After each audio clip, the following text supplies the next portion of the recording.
আসসালামু আলাইকুম। দিল্লি না ঢাকা, ঢাকা, ঢাকা। এটা আজকের বাংলাদেশের যে নতুন প্রেক্ষাপট তৈরি হয়েছে, এই স্লোগানটি সবচেয়ে জনপ্রিয় স্লোগান। মূলত দিল্লির সহযোগিতায় শেখ হাসিনা গত ১৫ বছর যাবৎ বাংলাদেশের মানুষকে গোলাম করে রেখেছিল। এই স্লোগানটা তার বিরুদ্ধে, ভারতীয় আধিপত্যবাদের বিরুদ্ধে, আমাদের দেশের মানুষের স্বাধীনচেতা মানুষের, জনগণের একটা মনোভাবের বহিঃপ্রকাশ। এর মাধ্যমে তারা একটা স্বাধীন সার্বভৌমত্ব বাংলাদেশকে দেখতে চায় এবং এই মনোভাবের বহিঃপ্রকাশের জন্যই দিল্লি না ঢাকা, ঢাকার ঢাকা এই স্লোগানে এখনকার বাংলাদেশের জনপদ এবং রাজপথগুলো প্রকম্পিত হচ্ছে। তো ভারতীয় আধিপত্যবাদ বিরোধী এই স্লোগান, এটা একই সাথে এ ধরনের স্লোগান আমরা ১৯৮০-র দশকে শুনতে পেতাম, যখন বলা হতো ভুটান নয়, সিকিম নয়, এটা মোদের বাংলাদেশ। এটার প্রেক্ষাপট ছিল ১৯৭৫ সালে ভারত যখন সিকিমকে দখল করেছিল, তার বিরুদ্ধে ঢাকার রাজপথে বিভিন্ন মিছিল সমাবেশ হয়েছিল এবং পরবর্তীতে দীর্ঘদিন যাবৎ এই ধরনের স্লোগান বাংলাদেশের রাজনীতিতে বিদ্যমান ছিল। তো বর্তমানে জাতীয় নাগরিক পার্টি বা এনসিপি তাদের যে পথসভাগুলো করছে, সেই পথসভা বা জনসভাগুলোতে এই দিল্লি না ঢাকা এই স্লোগানটা ব্যবহৃত হচ্ছে। এমনকি কতগুলো জায়গায় যেখানে যেখানে তারা যাচ্ছেন সেখানে বলছেন দিল্লি না রাজশাহী, রাজশাহী রাজশাহী, বা দিল্লি না রংপুর, রংপুর রংপুর, দিল্লি না খুলনা, খুলনা খুলনা। এই স্লোগানগুলো ব্যাপক জনপ্রিয়তা পেয়েছে। কিন্তু আমাদের যে প্রধানতম রাজনৈতিক দল বিএনপি, তারা এই স্লোগানটাকে এড়িয়ে যেতে চাইছে এবং তারা এটা পছন্দ করছে না। মূলত তারা ভারতকে চটাতে চাইছে না, সেজন্য বিএনপি একটা বিকল্প স্লোগান দিয়েছে। যেমন জনাব তারেক রহমান ২৮ মে যখন নয়াপল্টনে একটা তাদের দলীয় সমাবেশ হচ্ছিল, সেখানে তিনি ভিডিও লিঙ্কের মাধ্যমে জয়েন করেন এবং সেখানে তিনি একটা নতুন বিকল্প স্লোগান দেন। সেই স্লোগানটা ছিল নয়াপল্টনের কেন্দ্রীয় কার্যালয়ের সামনে, সেই স্লোগানটা ছিল দিল্লি নয়, পিন্ডি নয়, নয় অন্য কোনো দেশ, সবার আগে বাংলাদেশ। তো এই স্লোগানটা আসলে দিল্লি না ঢাকায় এই স্লোগানকে ডাইভার্ট করার জন্য এই স্লোগানটা দিয়েছিলেন। তো চলুন আমরা একটু বিশ্লেষণ করে দেখব যে এই স্লোগানের, তারেক রহমান প্রদত্ত যে স্লোগান বিএনপি অবলম্বন করেছে, দিল্লি নয়, পিন্ডি নয়, নয় অন্য কোনো দেশ, সবার আগে বাংলাদেশ, সেইটার তাৎপর্যটা কী।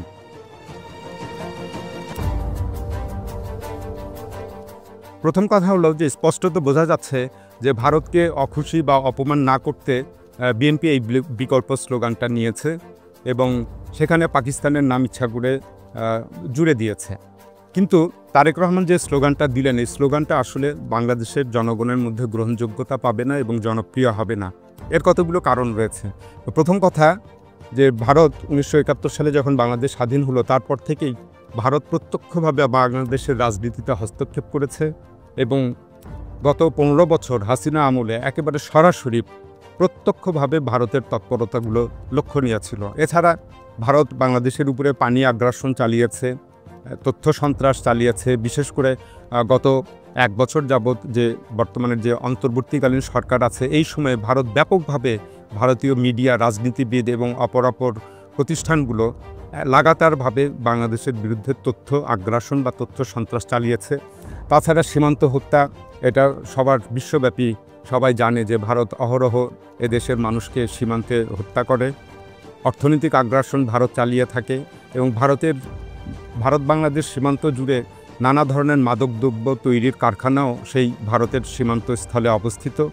এবং সবচেয়ে বড় কথা হচ্ছে, ভারত পলাতক শেখ হাসিনাকে রাজনৈতিক আশ্রয় দিয়েছে। সেই সাথে আওয়ামী অনেক পলাতক নেতারা ভারতে আছে এবং যারা প্রফেশনাল অনেক গুন্ডা বা মাস্তান বা সন্ত্রাসী, তাদেরকেও ভারত দীর্ঘদিন যাবৎ আশ্রয় দিয়ে রাখছে।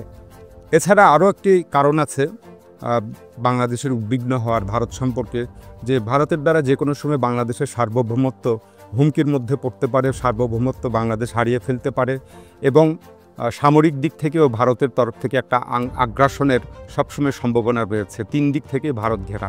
পক্ষান্তরে আমরা দেখতে পাই যে পাকিস্তান এই ভারতীয় কর্মকাণ্ডগুলো ৭১ সালের পর স্বাধীন বাংলাদেশের উপরে কখনোই পরিচালিত করেনি। পাকিস্তানের সঙ্গে বাংলাদেশের সীমান্ত নেই এবং এই দুই দেশের প্রায় ১৭০০ মাইল দূরে অবস্থিত এবং পাকিস্তানের তরফ থেকে বাংলাদেশের উপরে আক্রমণ করারও কোনো সম্ভাবনা নাই। বরং ভারত যদি বাংলাদেশকে আক্রমণ করে অথবা বাংলাদেশ যদি মিয়ানমারের দ্বারা আক্রান্ত হয়, সেক্ষেত্রে পাকিস্তান বাংলাদেশকে সাহায্য করবার যথেষ্ট সম্ভাবনা রয়েছে। সুতরাং এই যে ন্যারেটিভটা দিল্লির সঙ্গে পিণ্ডি জুড়ে দেওয়া হয়েছে, সেটা এইসব কারণে গ্রহণযোগ্যতা পাবে না। তাছাড়া আরও কয়েকটি কারণ রয়েছে। যেমন আমরা আরও দেখতে পাচ্ছি যে সব আমলেই পাকিস্তানের সাথে বাংলাদেশের সুসম্পর্ক ছিল, শুধুমাত্র হাসিনা আমল ছাড়া। যেমন শেখ মুজিবের আমলে বা প্রেসিডেন্ট জিয়াউর রহমানের আমলে, তারপর প্রেসিডেন্ট এরশাদের আমলে, তারপর বেগম খালেদা জিয়ার আমলে, এই সব সময়ই পাকিস্তানের সঙ্গে বাংলাদেশের একটা সম্পর্ক ছিল এবং দুই দেশের রাষ্ট্রপ্রধানরা নিয়মিত যাওয়া আসা করতেন। তো এটার যদি আমরা ঐতিহাসিক দৃষ্টিতে দেখি, তাহলে দেখতে পাবো যে প্রথম 1974 সালে শেখ মুজিব পাকিস্তান সফরে গিয়েছিলেন। 1977 সালে প্রেসিডেন্ট জিয়াউর রহমান পাকিস্তান সফর করেছিলেন। এরপর আমরা দেখতে পাই 1986 সালে প্রেসিডেন্ট এরশাদ তিনি সফর করেছিলেন পাকিস্তান। এরপর বাংলাদেশের প্রধানমন্ত্রী খালেদা জিয়া কয়েক দফা পাকিস্তান সফর করেছেন। যেমন 1992 সালে তিনি গিয়েছিলেন রাষ্ট্রীয় সফরে, 1995 সালেও তিনি রাষ্ট্রীয় সফরে পাকিস্তান গিয়েছিলেন। এরপর হাসিনার যখন প্রধানমন্ত্রী ছিলেন, তখন 1998 সালে তিনিও পাকিস্তান সফরে গিয়েছিলেন। এরপরে আরও দেখতে পাই যে 2004 সালে বেগম খালেদা জিয়া আবার পাকিস্তান সফরে যান এবং 2006 সালেও তিনি পাকিস্তান সফর করেছিলেন। সুতরাং এটা নতুন কোনো ঘটনা নয়। সুসম্পর্ক থাকলেই এক দেশের রাষ্ট্রপ্রধান আরেক দেশের রাষ্ট্রপ্রধান সঙ্গে মিলিত হবার জন্য সেই দেশে গিয়ে থাকেন। যেমন আমরা আবার দেখতে পাচ্ছি যে পাকিস্তান থেকেও তাদের রাষ্ট্রপ্রধানরা বাংলাদেশে এসেছিলেন। 1974 সালে জুলফিকার আলী ভুট্টো প্রধানমন্ত্রী, তিনি বাংলাদেশ সফর করেছিলেন।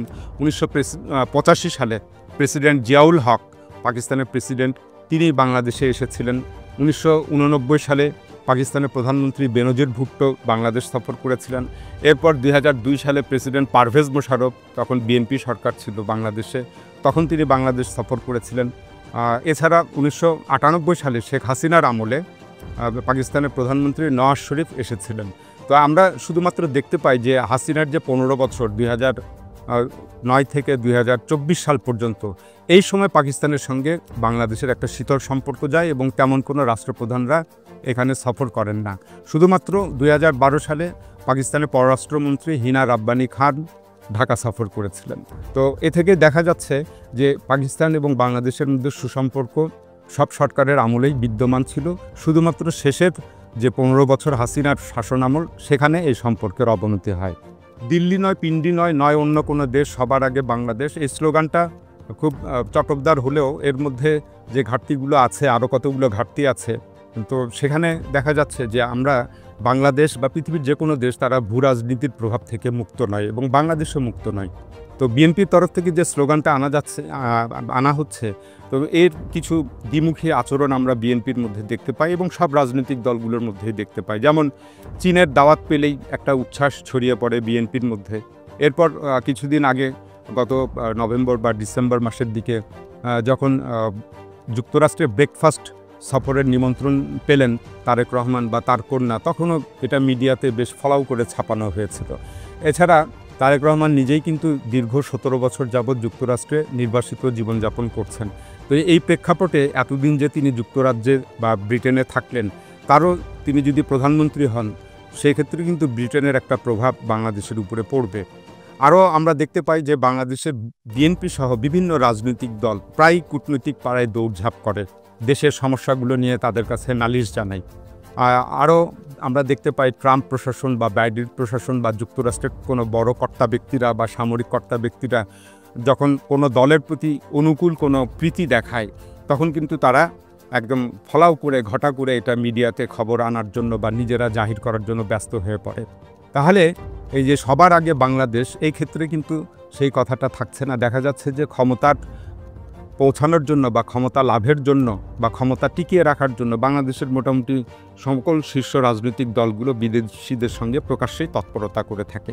তো মূলত আমাদের যে কথাটা, সেটা হচ্ছে যে ভারতীয় আধিপত্যবাদ মোকাবেলার এখন একটা সুযোগ এসেছে এবং এই মহাসুযোগটা ইচ্ছা করলে বিএনপিও গ্রহণ করতে পারে এবং বিএনপিও স্লোগান তুলতে পারে যে দিল্লি না ঢাকা, ঢাকা ঢাকা।